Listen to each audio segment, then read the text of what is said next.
At the turn of the 20th century, German military doctrine was dominated by the terrifying prospect of a two-front war, a conflict against France in the west and Russia in the east.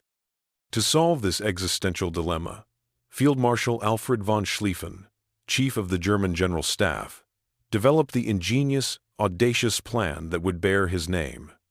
The Schlieffen Plan was the blueprint for total victory, based on one non-negotiable principle: speed. The plan hypothesized that Russia, being vast and poorly organized, would require at least 6 weeks to fully mobilize its immense army. This gave Germany a precious window. The plan demanded that nearly 90% of the German army be deployed in the west to execute a massive, sweeping movement, a giant scythe that would hook through neutral Belgium, bypass the heavily fortified French border defenses, and encircle Paris from the north and west.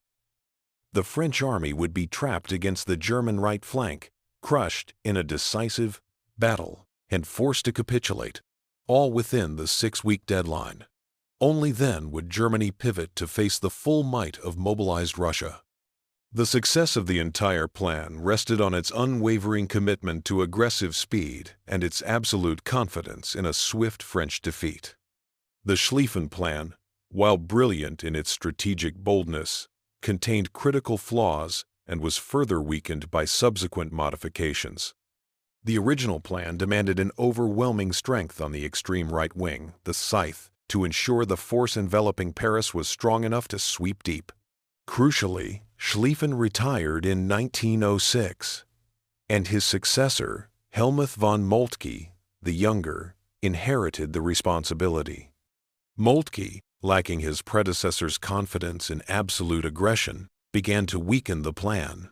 Moltke worried excessively about Russian pressure in the east and French counterattacks in the fortified border region of Alsace-Lorraine.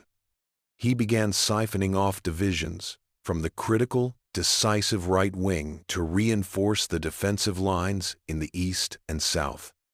This seemingly minor shift moving forces from the hammer to the anvil was catastrophic.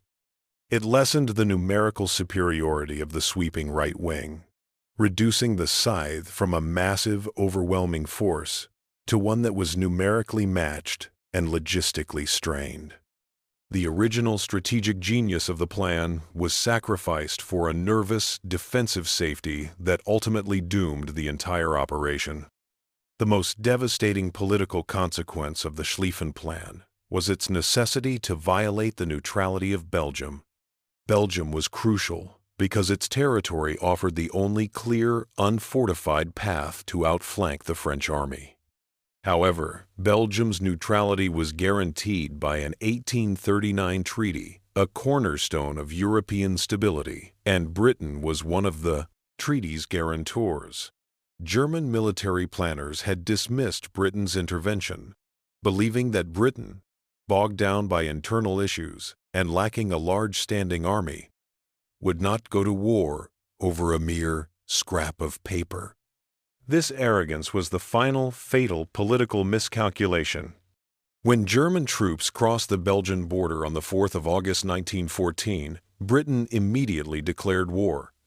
While the initial British expeditionary force was small, its entry committed the vast industrial and financial resources of the entire British Empire to the Allied cause, ensuring that even if Paris fell, Germany would face a long global war of attrition, the very conflict the Schlieffen Plan was designed to avoid. The 6-week timetable was now irreversibly complicated by a powerful new enemy.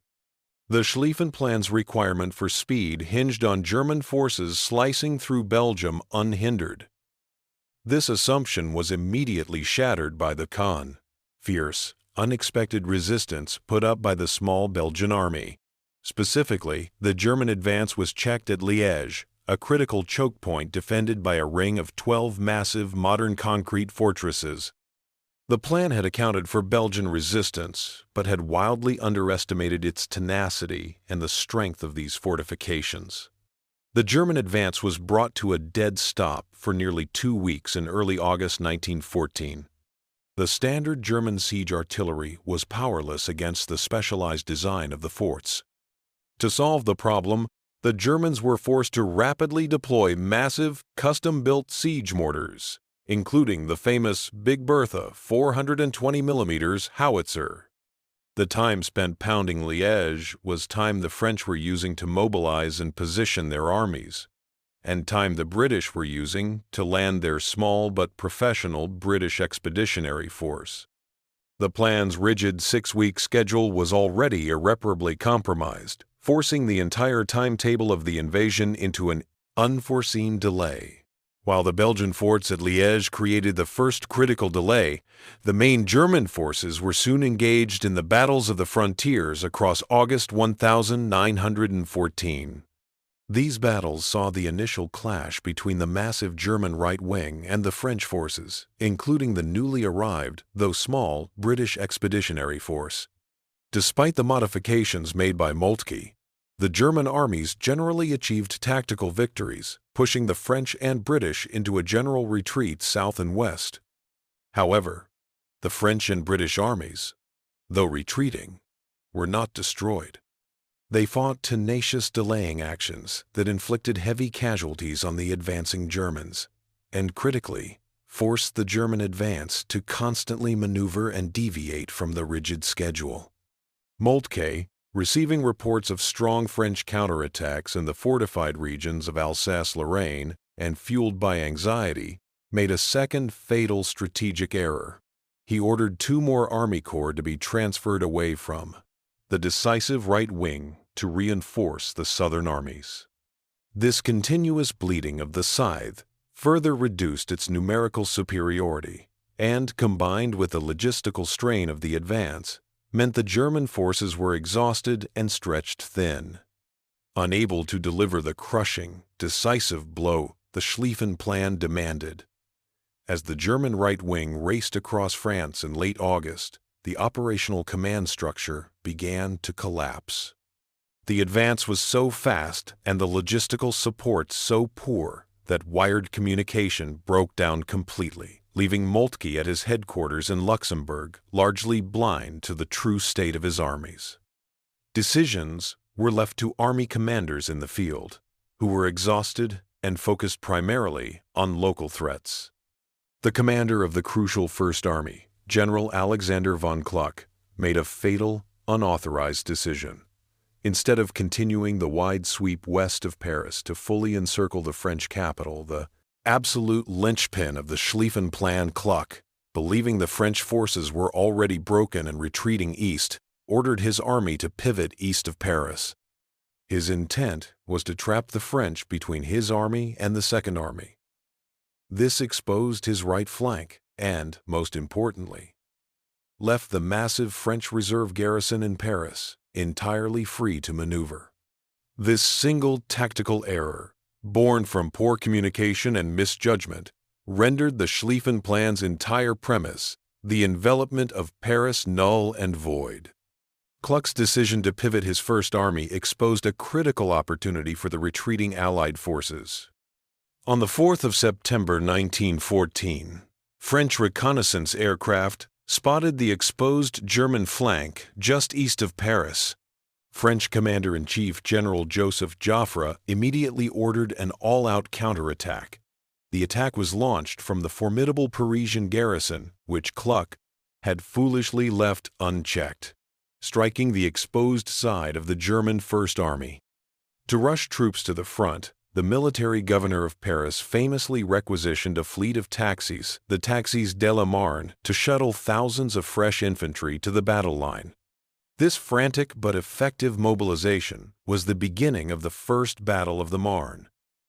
The sudden and massive French counterattack against Kluck's exposed flank, combined with fierce resistance from the BEF, forced the German First and Second Armies to open a vulnerable 30-mile gap in their line. The German command realized the disaster unfolding. The decisive moment came on the 9th of September 1914. Faced with the gaping hole in the center of his line, Moltke, far from the front and receiving panicked reports, lost his nerve. He issued a general order for the entire German force to halt and retreat to the River Aisne. The strategic goal of the Schlieffen Plan, the rapid, decisive defeat of France, had been abandoned. The German army retreated and dug in, using the high ground along the Aisne to establish a defensive position. The Allied armies advanced to meet them, and realizing the impossibility of a rapid breakthrough against the entrenched German positions, they too began to dig in. Over the next few weeks, both sides engaged in the frantic race to the sea, attempting to outflank each other to the north until the line reached the English Channel. The result was a continuous fortified line of trenches stretching over 400 miles from the Swiss border to the sea. The war of maneuver was dead, replaced by the crushing trench warfare that would define the next 4 years. Germany had failed to achieve the victory the Schlieffen Plan promised, losing the war of maneuver in just 6 weeks. The failure to defeat France in the decisive 6 weeks guaranteed the realization of Germany's greatest strategic nightmare, a permanent two-front war. The initial hope of pivoting the majority of the army east after a swift Western victory was now impossible. Instead, German high command was forced to commit massive numbers of troops to maintaining the static, lethal Western Front. This constant commitment meant that only limited forces could be spared for the Eastern Front, forcing a constant strategic dilemma regarding resource allocation. Crucially, the time granted to Russia due to the stalemate in the West allowed the Russian steamroller to mobilize fully. Though often poorly equipped, the sheer weight of Russian manpower required Germany to maintain significant defensive forces in the east for the entire duration of the war. The Schlieffen Plan's fundamental premise that Germany could eliminate one foe before facing the other was invalidated by the failure on the Marne. Germany's war machine was now structurally committed to. The resulting two-front war immediately triggered a strategic misallocation of Germany's most precious resources: manpower, artillery, and logistics. Because the Schlieffen Plan had failed to deliver a quick victory, Germany was plunged into a grinding conflict that required massive industrial output and constant replenishment of men. The need to maintain the two separate, complex logistical chains, one running west and one running east, overwhelmed German infrastructure. Furthermore, the initial, rapid mobilization for the Schlieffen Plan focused on light field artillery and rifles, anticipating a war of movement. The instant the war became static trench warfare, the German military was ill-equipped. It was forced into a desperate scramble to produce heavy siege artillery, vast quantities of barbed wire, and machine guns, diverting critical steel and manpower away from other necessary war production. The failure of the original plan mandated an immediate and costly pivot to a war of industry, a race Germany was poorly positioned to win against the combined industrial might of Britain and France, fighting a costly war of attrition on two vast fronts simultaneously. The strategic deadlock on land forced Germany to seek an alternative path to victory, leading directly to the escalating use of unrestricted submarine warfare. Having failed to knock Britain out of the war in 1914, Germany realized it could only win by starving the island nation into submission. This meant unleashing U-boats to sink merchant vessels without warning. This policy was fraught with political danger, as the sinking of neutral ships, particularly American ones, was strongly protested. The sinking of the RMS Lusitania in 1915 and the subsequent sinking of other American vessels ultimately brought the United States into the conflict in April 1917. The German General Staff knew that American entry was highly likely, yet felt compelled to take the risk, because the Schlieffen Plan's failure had left them with no other viable way to defeat the Allied powers on land. The necessity of the U-boat campaign was the ultimate. From late 1914 onward, the war became a race to exhaustion, fought not by tactical genius, but by industrial capacity and sheer demographic size. Germany, with its limited access to global resources, was locked in a long-term economic struggle against the vast overseas empires of France and Britain. Later joined by the immense industrial capacity of the United States, the failure of the Schlieffen Plan guaranteed that the war would be won by the side that could endure the longest and replenish its losses most effectively. By 1918, Germany's blockaded economy was cracking, its morale was collapsing, and its final offensives were running out of men. The long, grinding attrition, a consequence of the 6-week failure, consumed the German state, leading directly to the ultimate military collapse and the signing of the armistice. The war was lost, not in 1918, but in the trenches of the Marne in September 1914, testament to the failure of the initial ground offensive. The strategic deadlock enforced by the trenches meant that any attempt to break the line required catastrophic losses, transforming the war into a contest of endurance. This reality culminated in the Battle of Verdun in 1916. Germany, under Chief of the General Staff Erich von Falkenhayn, launched the offensive not with the aim of breaking the line, but with the stated intention of bleeding the French army white. The goal was purely attrition, to inflict such overwhelming casualties that France would be forced to quit the war. Verdun became the symbol of World War I's devastating futility. The battle raged for over 300 days in a small, concentrated area characterized by relentless artillery bombardment and brutal hand-to-hand fighting in the ruins of fortresses. The German plan tragically backfired. They suffered almost as many casualties as the French. The failure of the Schlieffen Plan in 1914 had forced Germany into this savage strategy, condemning both nations to a long, morally corrosive war of mutual destruction that accomplished nothing strategically but permanently damaged the manpower reserves of both sides. Just a few months after Verdun began, the Allies launched their own massive offensive to relieve French pressure and, hopefully, achieve a decisive breakthrough, the Battle of the Somme. This battle became the ultimate showcase of the industrial nature of the war that the Schlieffen Plan had created. The British High Command believed that a week of continuous artillery bombardment would completely annihilate the German defenses, allowing their infantry to simply walk across no man's land. The bombardment failed to destroy the deep German concrete bunkers and uncut the miles of German barbed wire. When the British infantry advanced on the 1st of July 1916, they suffered 57,470 casualties in a single day, the worst single day in British military history. The Somme became less a battle and more a continuous, material inferno that ground down millions of men and consumed vast amounts of ammunition, vehicles, and fuel. The failure to achieve a swift victory in 1914 ensured that the rest of the war would be fought as a relentless, mechanized slaughter entirely dictated by the slow, painful process of industrial output and attrition. The final, irreversible consequence of the Schlieffen Plan's failure was the entry of the United States into the war in April 1917. As covered previously, the trench stalemate forced Germany to resort to unrestricted submarine warfare against Allied shipping to try and starve Britain. German leaders knew this would almost certainly provoke American intervention, but felt they had no other choice to break the strategic deadlock.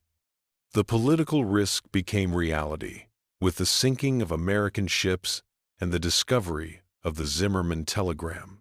American entry provided the Allies with essentially unlimited credit, industrial output, and, most crucially, fresh, seemingly endless manpower at a time when both French and British armies were nearing exhaustion.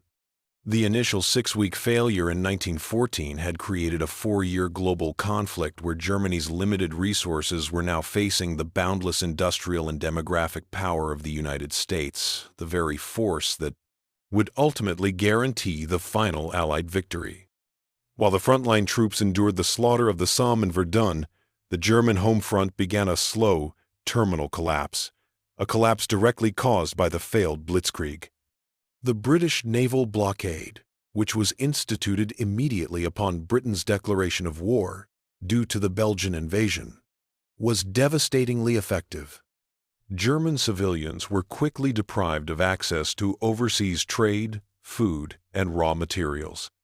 By 1917, severe food shortages, hyperinflation, and a lack of essential goods were creating widespread social unrest. Rationing became extreme, leading to the turnip winter of 1916 to 1917, where civilian diets were reduced to near starvation levels. This internal collapse of morale and infrastructure caused by the prolonged war of attrition that the Schlieffen Plan was supposed to prevent led to widespread strikes and political agitation. By 1918, the Wehrmacht was fighting a losing battle abroad, while the very nation it defended was disintegrating from within. Despite the catastrophic stalemate in the West, the German military leadership, specifically the duo of Paul von Hindenburg and Erich Ludendorff, repeatedly saw the Eastern Front as the place for strategic opportunity. This was based on the perception that the Russian army, while massive, was poorly led and perpetually disorganized. The failure of the Schlieffen Plan in the West meant Germany continuously diverted resources east, seeking a decisive victory that could free up forces to break the trench deadlock. This diversion of assets, however, was a constant drain on the forces needed to hold the Western Front. The most critical example was the heavy commitment of German resources to bolster the faltering Austro-Hungarian forces and deliver crippling blows to Russia, such as the Gorlice-Tarnów offensive in 1915. While these actions were tactically brilliant and forced Russia into massive retreat, they were strategically bankrupt. They did not knock Russia out of the war, but they did ensure that the German army was fighting over vast, resource-consuming distances in the east, while the decisive battles of attrition in the west, like Verdun and the Somme, were fought and lost by a German army weakened by these ongoing eastern commitments. The relentless pressure on the Eastern Front, compounded by the economic collapse of the Tsarist regime, finally resulted in the Russian Revolution of 1917.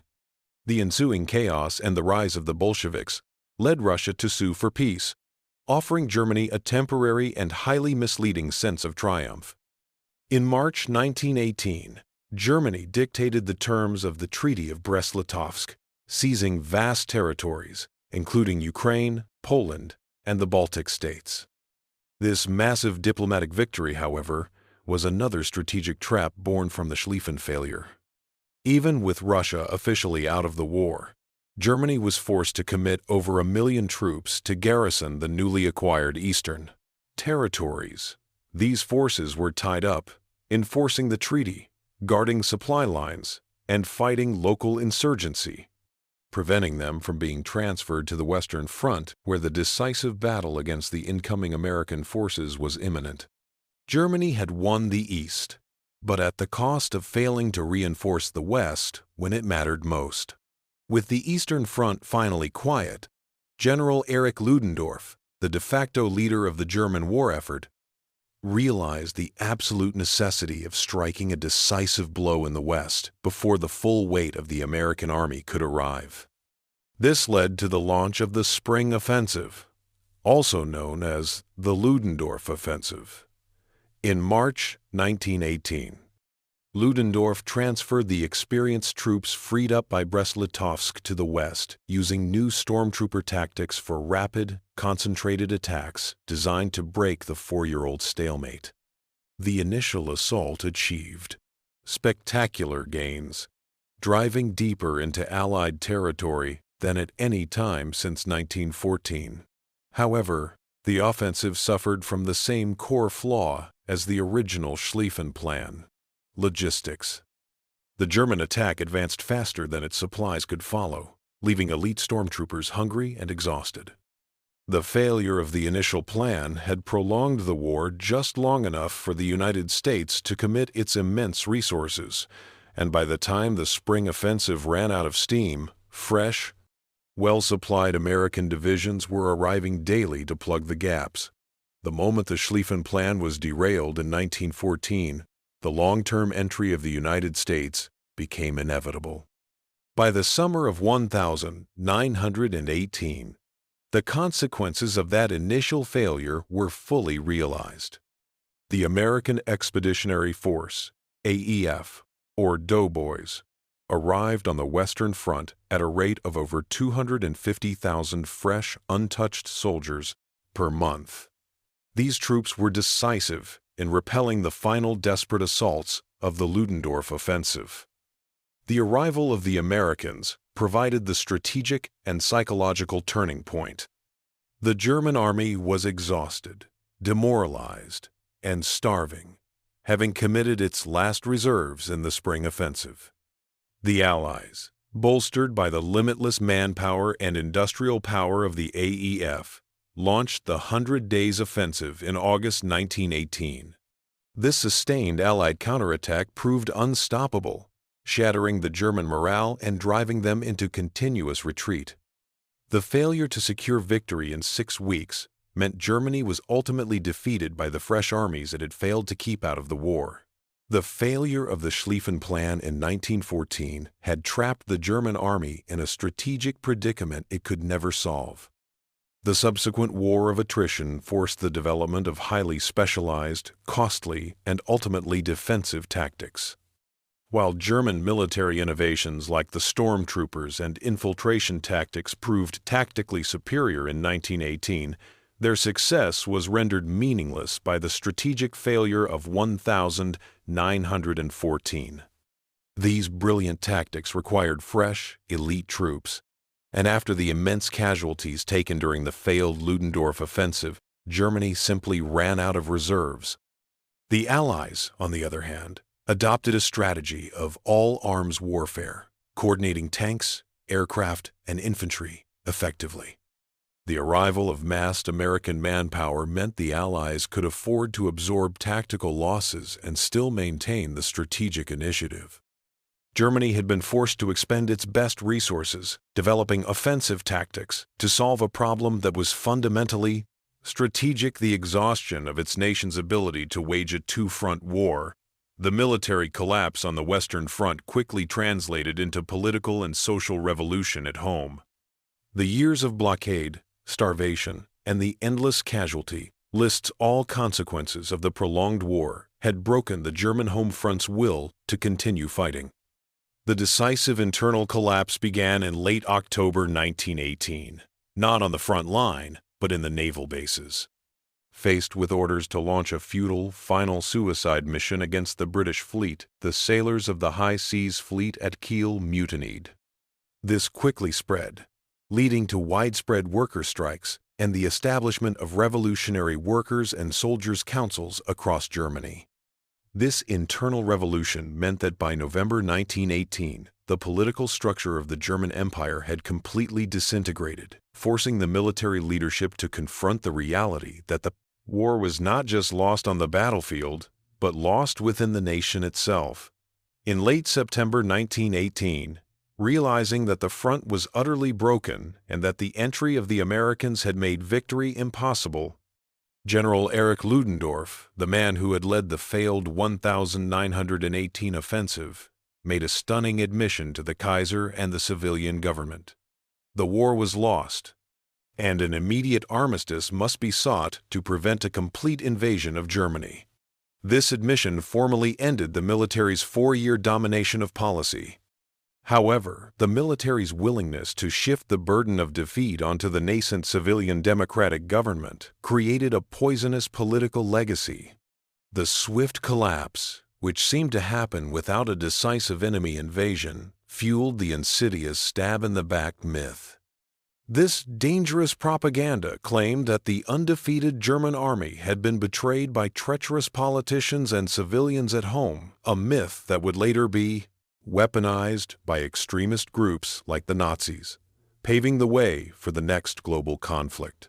The failure of the Schlieffen Plan guaranteed that the armistice signed on the 11th of November 1918 would come at an unimaginable long-term cost to the German nation. The war, which was supposed to last 6 weeks, lasted over 4 years, resulting in the direct loss of 2 million German soldiers and the total collapse of the imperial system. Crucially, the defeat was so absolute that Germany was forced to accept the harsh terms of the Treaty of Versailles, which stripped Germany of territory, placed crushing reparations upon it, and forced it to accept sole guilt for the conflict. The war created by the Schlieffen Plan's failure destroyed an entire generation, bankrupted the nation, and created the perfect conditions of resentment and economic chaos that would allow extremist politics to thrive 2 decades later. The true cost of the failure was not just the First World War, but the seeds sown for the Second. The failure of the Schlieffen Plan in 1914 had trapped the German army in a strategic predicament it could never solve. The subsequent war of attrition forced the development of highly specialized, costly, and ultimately defensive tactics. While German military innovations like the stormtroopers and infiltration tactics proved tactically superior in 1918, their success was rendered meaningless by the strategic failure of 1914. These brilliant tactics required fresh, elite troops, and after the immense casualties taken during the failed Ludendorff offensive, Germany simply ran out of reserves. The Allies, on the other hand, adopted a strategy of all-arms warfare, coordinating tanks, aircraft, and infantry effectively. The arrival of massed American manpower meant the Allies could afford to absorb tactical losses and still maintain the strategic initiative. Germany had been forced to expend its best resources, developing offensive tactics to solve a problem that was fundamentally strategic. The exhaustion of its nation's ability to wage a two-front war, the military collapse on the Western Front quickly translated into political and social revolution at home. The years of blockade, starvation, and the endless casualty lists all consequences of the prolonged war had broken the German home front's will to continue fighting. The decisive internal collapse began in late October 1918, not on the front line, but in the naval bases. Faced with orders to launch a futile, final suicide mission against the British fleet, the sailors of the High Seas Fleet at Kiel mutinied. This quickly spread, leading to widespread worker strikes and the establishment of revolutionary workers and soldiers' councils across Germany. This internal revolution meant that by November 1918, the political structure of the German Empire had completely disintegrated, forcing the military leadership to confront the reality that the war was not just lost on the battlefield, but lost within the nation itself. In late September 1918, realizing that the front was utterly broken and that the entry of the Americans had made victory impossible, General Erich Ludendorff, the man who had led the failed 1918 offensive, made a stunning admission to the Kaiser and the civilian government. The war was lost, and an immediate armistice must be sought to prevent a complete invasion of Germany. This admission formally ended the military's 4-year domination of policy. However, the military's willingness to shift the burden of defeat onto the nascent civilian democratic government created a poisonous political legacy. The swift collapse, which seemed to happen without a decisive enemy invasion, fueled the insidious stab-in-the-back myth. This dangerous propaganda claimed that the undefeated German army had been betrayed by treacherous politicians and civilians at home, a myth that would later be weaponized by extremist groups like the Nazis, paving the way for the next global conflict. The failure of the Schlieffen Plan guaranteed that the armistice signed on the 11th of November 1918 would come at an unimaginable long-term cost to the German nation.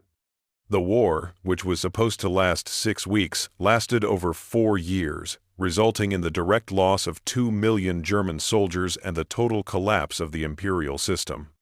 Crucially, the defeat was so absolute that Germany was forced to accept the harsh terms of the Treaty of Versailles, which stripped Germany of territory, placed crushing reparations upon it, and forced it to accept sole guilt for the conflict.